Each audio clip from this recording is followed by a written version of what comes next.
মুখ্যমন্ত্রী কৃষকদের জন্য কি ভেবেছেন? উন্নয়নের পাঁচালীতে সমস্ত আপনারা দেখেছেন, পড়েছেন, আমাদের নেতৃত্ব আপনাদেরকে বলেছেন, কিন্তু কৃষকদের জন্য আপনারা অন্য কোন সরকার এই ধরনের সিদ্ধান্ত নেন নেই, আবার এই এতগুলো প্রকল্প নেন নেই যেটা বাংলার মুখ্যমন্ত্রী মমতা বন্দ্যোপাধ্যায় নিয়েছেন। এটা আপনাদেরকে স্বীকার করতে হবে। আপনারা আপনাদের বিবেককে প্রশ্ন করে বলুন, আপনাদের যখন সেচের ব্যবস্থাটা, সেই জায়গায় সেচের যে খাজনা, সেই খাজনা কে মুকুব করেছেন? বাংলার মুখ্যমন্ত্রী মমতা বন্দ্যোপাধ্যায় মুকুব করে দিয়েছেন। আবার দেখুন, যাদের সর্বোচ্চ সীমা আছে, হয়তো 1 একর জমি আছে, তারা যেমন বছরে 10,000 টাকা কৃষক বন্ধু পান। যাদের হয়তো খুব কম সামান্য পরিমাণ জমি আছে, তারাও দেখুন বছরে দুবারে 2,000, 2,000, 4,000 টাকা পান। কেউ বাদ যান না, এটা কিন্তু বলতে পারবেন না। বাদ কারা যেতেন? যারা ভূমিহীন ক্ষেত মজুর, চাষবাস করেন, অত জমি জায়গা নেই, তাদের কথাও মমতা বন্দ্যোপাধ্যায় ভেবেছেন।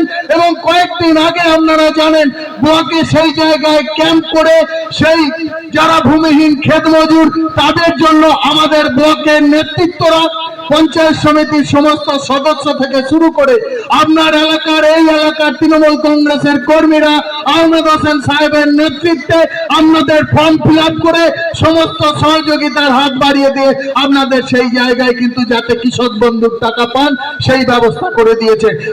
এলাকায় যারা বিজেপি করে, যারা বিজেপির ঝান্ডা নিয়ে ঘোরে, আপনাদেরকে মিথ্যা বোঝায়, মিথ্যা আশ্বাস দেয়, তারা আপনাদেরকে বিপদে ফেলে।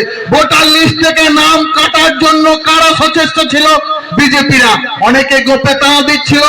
যখন এসআইআর এর নোটিশ এসেছে, এসআইআর এর হিয়ারিং এর জন্য যখন ব্লকে অনেককে ডেকে পাঠানো হয়েছে, সেই জায়গায় বলুন বিজেপির অনেক নেতা গোপে তাড়া দিচ্ছিল। তারা বলছিল এবার দেখে নেবো, কিন্তু গাছে কাঁঠাল গোপে তেল। আমাদের নেতৃত্ব পাশে থেকেছে, সেই জায়গায় আহমেদ হোসেনের নেতৃত্বে সমস্ত তৃণমূল কংগ্রেসের নেতৃত্ব কর্মীরা আপনাদের পাশে থেকে আপনাদের সেই জায়গায় সহযোগিতার হাত বাড়িয়ে দিয়েছে। নির্বাচন 29 এপ্রিল ঘোষণা হয়ে গেছে। সেই নির্বাচনে আপনারা কিন্তু জবাব দেবেন, বিজেপিকে জবাব দেবেন, জবাব দেবেন সিপিএম কে।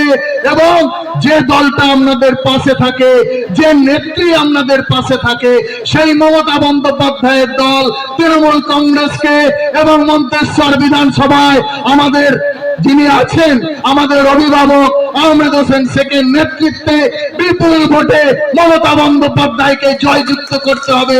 এই প্রতিজ্ঞা, এই পবিত্র স্থান থেকে আপনারা নিয়ে বাড়ি যাবেন। এবং এই আশা, এই ভরসা, এই আবেদন আপনাদের কাছে রাখি। আজকের এই পবিত্র মাসে, পবিত্র স্থানে এই কথা বলে আমি আমার ছোট্ট বক্তব্য শেষ করছি।